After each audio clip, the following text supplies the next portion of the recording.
Hi, boys and girls, welcome back.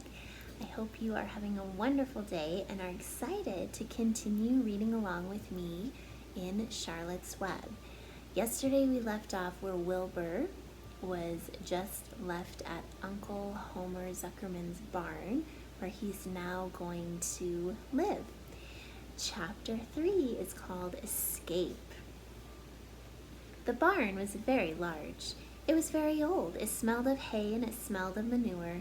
It smelled of the perspiration of tired horses and the wonderful sweet breath of patient cows. It often had a sort of peaceful smell, as though nothing bad could happen ever again in the world. It smelled of grain and of harness dressing and of axle grease and of rubber boots and of new rope. And whenever the cat was given a fish head to eat, the barn would smell of fish. But mostly it smelled of hay, for there was always hay in the great loft up overhead, and there was always hay being pitched down to the cows and the horses and the sheep. The barn was pleasantly warm in winter, when the animals spent most of their time indoors, and it was pleasantly cool in the summer, when the big doors stood wide open to the breeze. The barn had stalls on the main floor for the work horses, tie-ups on the main floor for the cows, a sheepfold down below for the sheep, a pig pen down below for Wilbur. And it was full of all sorts of things that you might find in barns: ladders, grindstones, pitchforks, monkey wrenches, mowers, snow shovels, milk pails, water buckets, rusty rat traps. It was the kind of barn that swallows like to build their nests in. It was the kind of barn that children like to play in, and the whole thing was owned by Fern's uncle, Mr. Homer L. Zuckerman. Wilbur's new home was in the lower part of the barn, directly underneath the cows.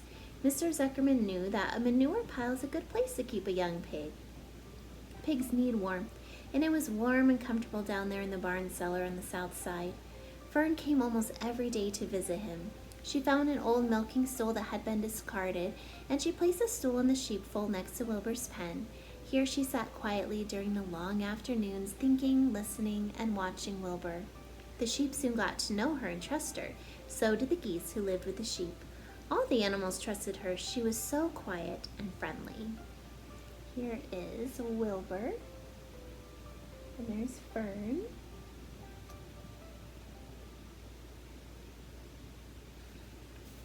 Mr. Zuckerman did not allow her to take Wilbur out, and he did not allow her to get into the pig pen, but he told Fern that she could sit on the stool and watch Wilbur as long as she wanted to. It made her happy just to be near the pig, and it made Wilbur happy to know that she was sitting there right outside his pen. But he never had any fun. No walks, no rides, no swims. One afternoon in June, when Wilbur was almost 2 months old, he wandered out into his small yard outside the barn. Fern had not arrived for her usual visit. Wilbur stood in the sun feeling lonely and bored. There's never anything to do around here, he thought.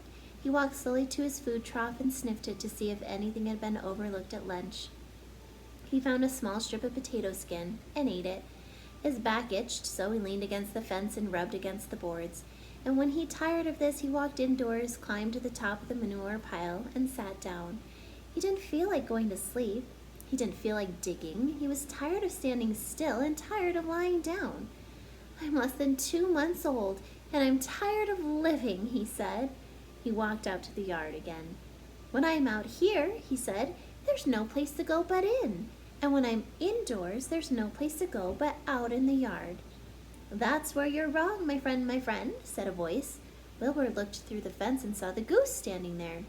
You don't have to stay in that dirty little yard, said the goose, who talked rather fast. One of the boards is loose. Push on it. Push on it, and come on out. What? Said Wilbur. Say it slower. At the risk of repeating myself, said the goose, I suggest that you come on out. It's wonderful out here. Did you say a board was loose? That I did, said the goose. Wilbur walked up to the fence and saw that the goose was right. One board was loose. He put his head down, shut his eyes, and pushed. The board gave way. In a minute he had squeezed through the fence and was standing in the long grass outside his yard. The goose chuckled. How does it feel to be free? She said. I like it, said Wilbur. That is, I guess I like it. Actually, Wilbur felt funny to be outside his fence with nothing between him and the big world. Where do you think I'd better go? Anywhere you like, said the goose. Go down through the orchard, root up the sod, go down through the garden, dig up the radishes, Root up everything. Eat grass, look for corn, look for oats, run all over, skip, dance, jump, and prance. Go down through the orchard and stroll in the woods. The world's a wonderful place when you're young." "I can see that," replied Wilbur. He gave a jump in the air, twirled, ran a few steps, stopped, looked all around, sniffed the smells of afternoon, and then set off walking down through the orchard, pausing in the shade of an apple tree. He put his strong snout into the ground and began pushing, digging, rooting. He felt very happy. He had plowed up quite a piece of ground before anyone noticed him. Mrs. Zuckerman was the first to see him. She saw him from the kitchen window, and she immediately shouted for the men. "Homer!" she cried. "Pigs out! Lurvy, pigs out! Homer, Lurvy, pigs out!" He ran down there under that apple tree. "Now the trouble starts," thought Wilbur. "Now I'll catch it." The goose heard the racket, and she too started hollering. "Run, run, run, downhill, make for the woods, she shouted to Wilbur. "They'll never, never, never catch you in the woods." The cocker spaniel heard the commotion, and he ran out from the barn to join the chase. Mr. Zuckerman heard, and he came out of the machine shed where he was mending a tool. Lurvy, the hired man, heard the noise and came up from the asparagus patch where he was pulling weeds. Everybody walked toward Wilbur, and Wilbur did not know what to do. The woods seemed a long way off, and anyway, he'd never been down there in the woods, and he wasn't sure he would like it. "Get around behind him, Lurvy," said Mr. Zuckerman, "and drive him toward the barn. And take it easy, don't rush him. I'll go and get a bucket of slops." The news of Wilbur's escape spread rapidly among the animals on the place. Whenever any creature broke loose on Zuckerman's farm, the event was of great interest to the others. The goose shouted to the nearest cow that Wilbur was free, and soon all the cows knew. Then one of the cows told one of the sheep, and soon all the sheep knew. The lambs learned about it from their mothers. The horses in their stalls in the barn pricked up their ears when they heard the goose hollering, and soon the horses had caught on to what was happening. "Wilbur's out," they said. Every animal stirred and lifted its head and became excited to know that one of his friends had got free and was no longer penned up. Wilbur didn't know what to do or which way to run. It seemed as though everybody was after him.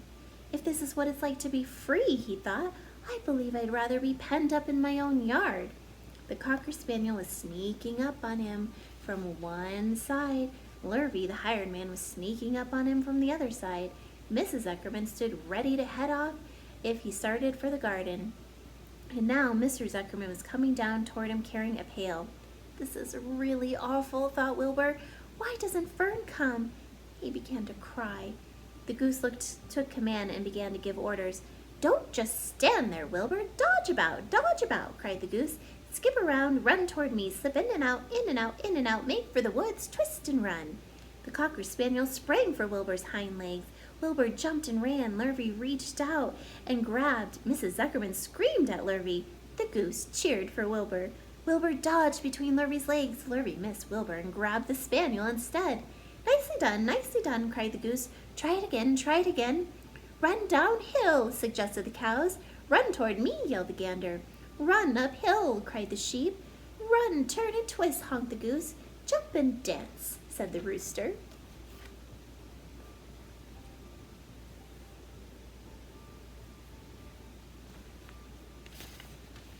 "Look out for Lurvy," called the cows. "Look out for Zuckerman," yelled the gander. "Watch out for the dog," cried the sheep. Listen to me," screamed the goose. Poor Wilbur.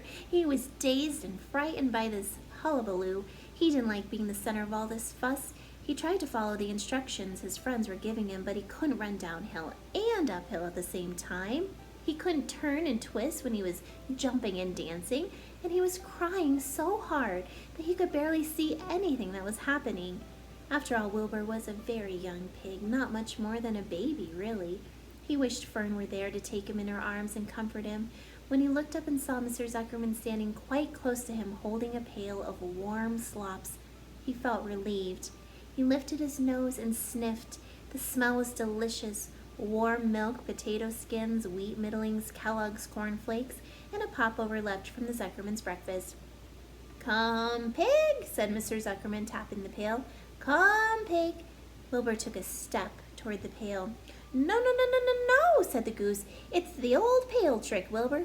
Don't fall for it, don't fall for it. He's trying to lure you back into captivity. He's appealing to your stomach. Wilbur didn't care. The food smelled appetizing. He took another step toward the pail. Pig, pig, said Mr. Zuckerman in a kind voice, and began walking slowly toward the barnyard, looking all about him innocently, as if he didn't know that a little white pig was following along behind him. You'll be sorry, sorry, sorry, called the goose. Wilbur didn't care. He kept walking toward the pail of slops. You'll miss your freedom, honked the goose. An hour of freedom's worth a barrel of slops. Wilbur didn't care. When Mr. Zuckerman reached the pig pen, he climbed over the fence, poured the slops into the trough, and then he pulled the loose board away from the fence so that there was a wide hole for Wilbur to walk through. Reconsider, reconsider, said the goose. Wilbur paid no attention. He stepped through the fence into his yard. He walked to the trough and took a long drink of slops, sucking in the milk hungrily and chewing the pop over. It was good to be home again. While Wilbur ate, Lurvy fetched a hammer and some 8 penny nails and nailed the board in place. Then he and Mr. Zuckerman leaned lazily on the fence, and Mr. Zuckerman scratched Wilbur's back with his stick. He's quite a pig, said Lurvy. Yes, he'll make a good pig, said Mr. Zuckerman. Wilbur heard the words of praise, and he felt the warm milk inside of his stomach. He felt the pleasant rubbing of the stick along his itchy back. He felt peaceful and happy and sleepy. This had been a tiring afternoon. It was still only about 4 o'clock, but Wilbur was ready for bed. I'm really too young to go out into the world alone, he thought as he lay down.